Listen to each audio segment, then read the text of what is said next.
ये थोड़े घंटे पहले की ही न्यूज है। विवेक पांडे करके एक आरटीआई एक्टिविस्ट ने सुप्रीम कोर्ट में एक आरटीआई फाइल किया, जहां पर हम लोग ने देखा था कि थोड़े दिन पहले एक अपडेट मिला था कि हो सकता है कि एज लिमिट और अटेम्प्ट लिमिट हो सकता है कैंसिल, या उन लोग एक कैप लगा सकते हैं आपके नीट एग्जाम में। और यह भी बोला गया था कि शायद से एक 2 स्टेज फॉर्मेट एग्जाम को भी हम लोग लेके जा सकते हैं।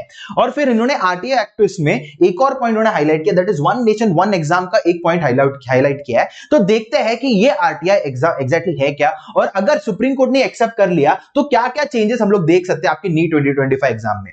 तो इसके लिए मैं आपके लिए जल्दी से ये अपडेट लेके आया हूं, जिससे कि आप लोग भी सतर्क रहे और हमको पता चले कि एग्जैक्टली क्या चल रहा है और क्या क्या एनटीए या नीट अपना एक अपडेट लेके आ सकता है। तो फिर देखो, फर्स्ट ऑफ ऑल यहां पर आपको एक बात समझना है कि आरटीआई एक्टिविस्ट ने रेज किया था ऑब्जेक्शंस एज लिमिट और एग्जाम फॉर्मेट के ऊपर, और उसने लेटर लिखा था एनटीए को, और ये सुप्रीम कोर्ट तक भी पहुंच चुका है। फिर हम लोग बात करते हैं क्या हुआ। CPI that is central public information officer ने बोला कि जो रिप्लाई था वो एडिक्वेट था, बट जो इंफॉर्मेशन पूछा गया है वो अभी अवेलेबल नहीं है और उसके लिए हम लोग उसको ठीक से फर्निश नहीं कर सकते। बट ऑनरेबल सुप्रीम कोर्ट ने उसने क्या कर दिया, एक हाई पावर्ड कमिटी को उसने बिठा के रखा है और उनका रिपोर्ट अभी तक अवेटेड है, यहां पर इतना बोला गया है। फिर उन्होंने ये भी बोला है कि यहां पर एनटीए को उन्होंने ये दरख्वास्त किया कि जो नीट अंडर ग्रेजुएट एग्जाम है उसमें एज और अटेम्प्ट का लिमिट ना लेके आइए। क्यों? क्योंकि ऐसे बहुत सारे स्टूडेंट्स हैं जो इकोनॉमिकली वीकर बैकग्राउंड से बिलोंग करते हैं, और हो सकता है कि अगर आपने एज और अटेम्प्ट लिमिट को कैप कर दिया तो इन लोग को बहुत इफेक्ट हो सकता है। और उन्होंने बोला कि many students from under privilege sections require additional time and resources to prepare for such a highly competitive exam, तो प्लीज एज और अटेम्प्ट लिमिट को कैप ना करे।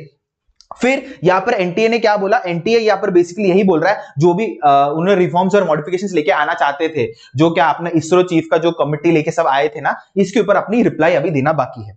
फिर उन्होंने क्या बोला है, अगेन मैंने वही बोला है कि यहां पर एज और अटेम्प्ट लिमिट के ऊपर उन्होंने यहां पर बहुत कुछ यहां पर बात किया है। आरटीआई एक्टिविस्ट का नाम विवेक है या विवेक पांडे है यहां पर, क्या आपको बात समझ में आ रही है? ठीक है। फिर हम लोग बात करते हैं opposing to multi session and online exam format. यहां पर विवेक पांडे ने यह भी बोला है कि जो मल्टी सेशन फॉर्मेट या 2 स्टेज फॉर्मेट को मॉडिफिकेशन के लिए बोला गया था और एक ऑनलाइन एग्जाम फॉर्मेट के लिए बोला गया था, यहां पर पांडे ने यहां पर क्रिटिसाइज करके रखा है। क्यों? क्योंकि उन्होंने बोला कि citing concerns over fairness and consistency, कितना कंसिस्टेंट होगा एग्जाम, कितना फेयर होगा एग्जाम, अभी तक उसमें क्लियर आइडिया नहीं मिला है। उन्होंने ये भी बोला है कि अगर आपने नीट को मल्टीपल सेशंस में कंडक्ट किया तो नॉर्मलाइजेशन वो सब लेके आना पड़ेगा। बेसिकली बहुत बार एग्जाम्स हो रहा है, तो बहुत बार एग्जाम्स हो रहा है तो हर एग्जाम को नॉर्मलाइज करना पड़ेगा, वो मार्क्स को नॉर्मलाइज करना पड़ेगा। मतलब इधर अलग क्वेश्चन है, इधर अलग क्वेश्चन है, तो कैसे पता करेंगे कि यह हार्ड एग्जाम था कि ये इजी एग्जाम था, फिर नॉर्मलाइज कैसे करेंगे, ये अभी तक क्लैरिटी नहीं है, यहां पर ये बोला गया है। और इसके वजह से शायद से रैंकिंग में डिस्पैरिटीज या डिफरेंसेस आ सकते हैं, यहां पर आपको एक पता चल रहा है।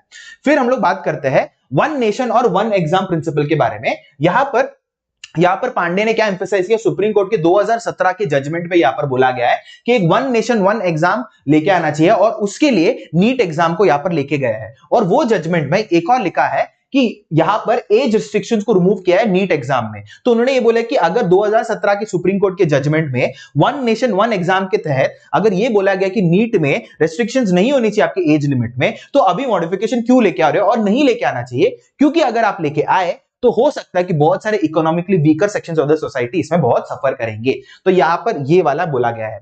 और फिर proposal for a 2 stage exam format, ये बेसिकली वही है जहां पर उन्होंने बोला था कि नीट का जो फर्स्ट एग्जाम उसको प्रीलिम एग्जाम बोलेंगे और इसको नीट मेंस बोलेंगे। यहां पर मॉडिफिकेशन एनटीए करवाना चाहता था या करना चाहता है, बट इसको अपोज करने के लिए यहां पर RTI that is right to information में विवेक पांडे ने बोला कि ऐसा ना करो, प्लीज आप एक ही एग्जाम रखो, और फिर एज लिमिट नहीं रखने के लिए यहां पर एकदम स्पष्ट जाके बोला है। और यहां पर ये सब क्यों हो रहा है, दैट इज बिकॉज नीट 2024 में जो कंट्रोवर्सी हुआ था, मतलब 720 में से 720 कितने 67 बच्चे लेके आए थे और बहुत सारे मैल प्रैक्टिसेस वो सब हुआ था। तो सुप्रीम कोर्ट ने बहुत सारे कमिटीज भी बिठाए थे, इसरो चीफ ने खुद यहां पर एक कमिटी को रन किया था और बहुत सारे मॉडिफिकेशंस बोले थे, और उसको पास ऑन भी कर लिया था कि एजुकेशन मिनिस्ट्री में। बट फिर एजुकेशन मिनिस्ट्री में रिफॉर्म लेके आने वाला था, तभी विवेक पांडे ने विवेक पांडे ने आरटीआई एक्टिविस्ट ने यहां पर आरटीआई फाइल किया और अभी देखते हैं कि एग्जैक्टली यहां पर क्या होने वाला है। तो यही था आज के लिए, इतना ही अपडेट है। मैं चाहता था कि आपको ये अपडेट जितना जल्दी हो सके उतना जल्दी मिले एंड आई होप सो कि जो भी इंफॉर्मेशन या जो भी रिपोर्ट सुप्रीम कोर्ट या एनटीए कुछ भी अपडेट लेके आने वाला है वो स्टूडेंट्स की तरफ एक बहुत एडवांटेज वाला हो। बट आपको टेंशन लेने की जरूरत नहीं है, जो भी अपडेट रहेगा मैं बोल रहा हूं कि NEET Marvels will be the first channel जो आपको अपडेट्स देगा और बहुत जल्दी हम लोग देंगे। आपको बस पढ़ना है, हम लोग अपडेट्स में ध्यान देते हैं, हम लोग आपको पढ़ाएंगे, अपडेट्स हम लोग हमारे पर छोड़ दो, अपडेट्स आते रहेगा, हम आपको देते रहेंगे, उसका टेंशन लेने की जरूरत नहीं है। बस 5 मिनट का वीडियो आपको देखना पड़ेगा। बट दस इतना ही था अपना आज का update. I hope so you like the video, like share and subscribe to your friends, और आप अपने दोस्तों को भी ये वीडियो भेज सकते हो जिनको थोड़ा क्लैरिटी चाहिए। और भी क्लैरिटी आ जाएगा थोड़े और दिन में और मैं ये अपडेट्स बना के आपको दे दूंगा। Till then you can like share and subscribe to NEET Marvels and सायोनारा। मिलते हैं नेक्स्ट टाइम।